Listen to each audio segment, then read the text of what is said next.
আসসালামু আলাইকুম। আমাদের ছোট্ট সংসারে আপনাদের স্বাগতম। ঘরে কোনো ডাল নেই, অথচ গরম গরম খিচুড়ি খেতে ইচ্ছে করছে। একদম চিন্তা করবেন না, আজকে আপনাদের দেখাবো কোনো রকম ডাল ছাড়াই মাত্র 2 মিনিটে চটজলদি অসম্ভব মজার একটা স্পেশাল খিচুড়ি রেসিপি। প্রথমে 2 কাপ চাল ধুয়ে নিয়েছি, সেখানে কাঁচামরিচ, রসুন, পেঁয়াজ দিয়েছি, পরিমাণ মতো লবণ দিয়ে দিলাম।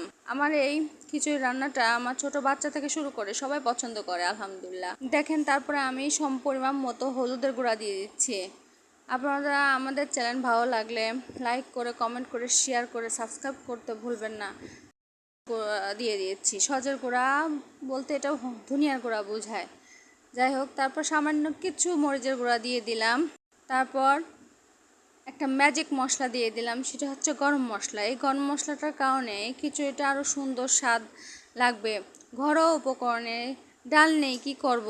এই মুহূর্তে একটা খিচুড়ি খেতে চেয়েছে বাচ্চারা, সেজন্য বাধ্য হয়ে আমি সুন্দরভাবে করি, কিন্তু এই খিচুড়িটা রান্না করার পর এত স্বাদ হয়েছে যা কল্পনা করা যায় না আলহামদুলিল্লাহ। দেখেন, আমি হাত দিয়ে সুন্দর করে মেখে কষলিয়ে নিচ্ছি। মেখে আমি দেখেন খিচুড়িটা দিচ্ছি, খিচুড়িটা মাখাচ্ছি আলহামদুলিল্লাহ। এখন তেল দিয়ে দিচ্ছি, পরিমাপ মতো সয়াবিন তেল দিয়ে আবার একটু মাখিয়ে নেব। আমার এই ছোট্ট রাইস কুকার, এই রাইস কুকারটা 1 কেজি চাউল আটে আলহামদুলিল্লাহ। এই রাইস কুকারটা আমার এত সুন্দর যে আমরা পরিবারের 4 জন মানুষ সুন্দরভাবে খেতে পারি। পরিমাপ মতো পানি দিয়ে দিলাম।